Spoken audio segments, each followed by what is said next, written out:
فإن خفتم فرجالا أو ركبانا فإذا أمنتم فاذكروا الله كما علمكم ما لم تكونوا تعلمون. که امنیت خراب وي نو که پلی او که سپاره په هر شان چې کولی شئ لمونځ وکړئ. بیا چې کله امنیت ټینګ شي نو الله په هغه شان یاد کړئ چې څنګه یې تاسې ته ښودنه کړې ده چې پخوا پرې نه پوهېدئ. والذين يتوفون منكم ويذرون أزواجا وصية لأزواجهم متاعا إلى الحول غير إخراج فإن خرجن فلا جناح عليكم فيما فعلن في أنفسهن من معروف والله عزيز حكيم. له تاسې نه چې څوک ومري او وروسته یې کونډې پریښې وي هغوی باید د خپلو کونډو لپاره دا وصیت وکړي چې تر 1 کال پورې د خوراک پوښاک ورکړی شي او له کورونو څخه دې نه ایستل کیږي. بیا که هغوی په خپله ووځي نو د خپل ځان په برخه کې چې په ښه توګه هر څه کوي پر تاسې هیڅ مسؤلیت نشته. الله پر ټولو برلاس او د حکمت او پوهې څښتن دی. وللمطلقات متاع بالمعروف حقا على المتقين. په همدې ډول کومو ښځو ته چې طلاق ورکړی شوی وي هغو ته دې هم په مناسبه توګه څه نه څه شی ورکړی شي او رخصت دې کړی شي. دا پر متقیانو حق دی. كذلك يبين الله لكم آياته لعلكم تعقلون. په دغه شان الله خپل حکمونه تاسې ته په ډاګه څرګنده درښیي. هیله ده چې تاسې له پوهې او ادراک سره کار وکړئ.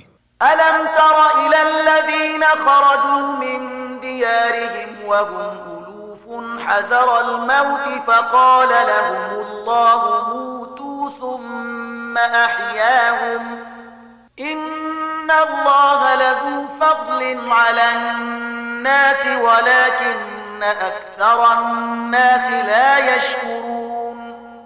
تا د هغو خلکو حال ته هم څه پاملرنه کړې ده چې د مرګ له ویرې خپل ټاټوبي پریښي وتلي وو او د هغو شمېر زرګونو ته رسید.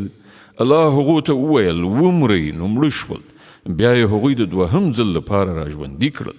حقیقت دا دی چې الله پر انسانانو زیات مهربان دی او زیاتره خلک شکر نه ادا کوي. وقاتلوا في سبيل الله واعلموا أن الله سميع عليم. مسلمانانو د الله په لار کې وجنګیږئ او ښه وپوهیږئ چې الله اوریدونکی او پوه دی. من ذا الذي يقرض الله قرضا حسنا فيضاعفه له أضعافا كثيرة والله يقبض ويبسط وإليه ترجعون. له تاسې نه څوک دی چې الله ته قرض حسنه ورکړي تر څو چې الله د هغه پور څو چنده بیرته ورکړي. کمول هم د الله په لاس کې دي او زیاتول هم او د همغه لوري ته ستاسې ورګرځېدل دي. ألم تر إلى الملأ من بني إسرائيل من بعد موسى إذ قالوا لنبي له ابعث لنا ملكا نقاتل في سبيل الله قال هل عسيتم إن كتب عليكم القتال ألا تقاتلوا قال هل عسيتم إن كتب عليكم القتال ألا تقاتلوا قالوا وما لنا ألا نقاتل في سبيل الله وقد أخرجنا من ديارنا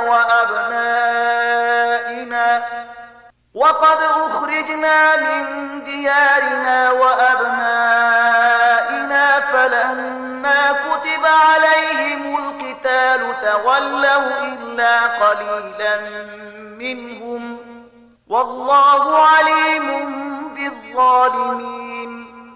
تا پر هغه موضوع څه غور کړی دی چې له موسی نه وروسته د بني اسرائیلو مشرانو ته پیښه شوې وه. هغو خپل پیغمبر ته وویل زموږ لپاره یو باچا وټاکه تر څو چې موږ د الله په لار کې جنګ وکړو. پیغمبر پوښتنه وکړه بیا خو به داسې نه وي چې تاسې ته د جنګېدو امر وشي او تاسې ونه جنګېږئ. هغو ځواب ورکړ نه خیر، دا څنګه کیدای شي چې موږ د خدای په لار کې ونه جنګېږو په داسې حال کې چې موږ له خپلو کورونو څخه ایستل شوي یو او زموږ اهل و عیال له موږ څخه بیل کړی شوی دی.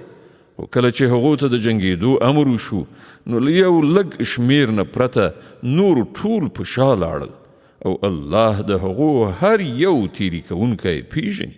وقال لهم نبيهم إن الله قد بعث لكم طالوت ملكا قالوا أنى يكون له الملك علينا ونحن أحق بالملك منه ولم يؤت سعة من المال قال إن الله اصطفاه عليكم وزاده بسطة في العلم والجسم والله يؤتي ملكه من يشاء والله واسع عليم.